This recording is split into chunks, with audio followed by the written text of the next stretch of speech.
आताच्या घडीची सर्वात मोठी बातमी, आदित्य ठाकरे कार्याध्यक्ष होणार. शिवसेना ठाकरे गटात नेतृत्वाबाबत सुरू असलेल्या चर्चांदरम्यान आदित्य ठाकरे यांना कार्याध्यक्षपद देण्याच्या शक्यतेवर प्रतिक्रिया देताना संजय राऊत यांनी आपली भूमिका स्पष्ट केली. माध्यमांशी बोलताना त्यांनी सांगितलं की अशा प्रकारचे निर्णय पक्षांतर्गत पातळीवर उद्धव ठाकरे यांच्या नेतृत्वाखाली घेतले जातात. मला ही माहिती माध्यमांमधूनच समजली. अजून पक्षात असं कोणताही अधिकृत निर्णय झालेला नाही. मात्र जर आदित्य ठाकरे यांचं नाव पुढे येत असेल तर त्याचं स्वागतच केलं पाहिजे, असं संजय राऊत यांनी म्हटलंय.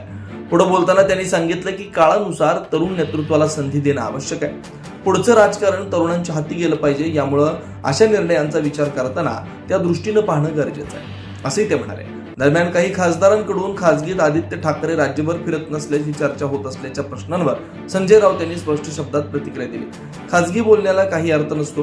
पक्षाच्या संघटनेबाबत अशा गोष्टींवर नेहमी चर्चा होत असते, असं त्यांनी सांगितलं. तसेच मुंबई महापालिकेच्या निवडणुकांमध्ये आदित्य ठाकरे यांनी त्यांच्या तरुण टीमनं चांगलं काम केल्याचंही संजय राऊत यांनी नमूद केलं. मध्ये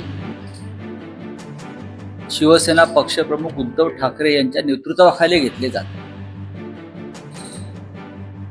माननीय उद्धव ठाकरे सुद्धा कालांतराने पक्षाचे कार्याध्यक्ष झाले होते.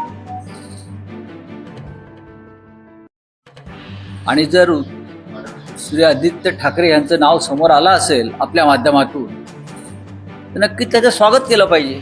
चला, अहो पण असं काही घडलेलं नाही अजून.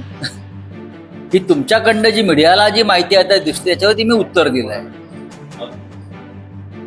मीडियातली जी माहिती आहे आणि तुम्ही मला प्रश्न विचारताय त्याच्यावरती मी उत्तर देतोय की त्यांचं स्वागत केलं पाहिजे.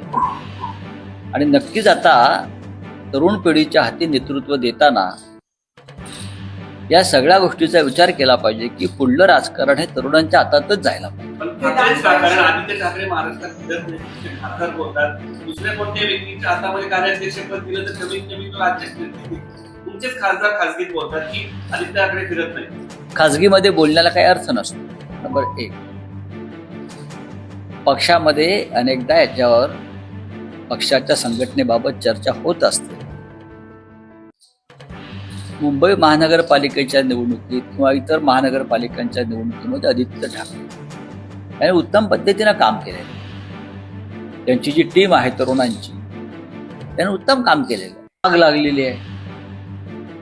उत्तर विरुद्ध दक्षिण असा संघर्ष सुरू झालेला आहे. मुख्यमंत्री स्टालिन यांनी सरकारला एक इशारा दिलेला आहे. हे अत्यंत गंभीर विषय आहे.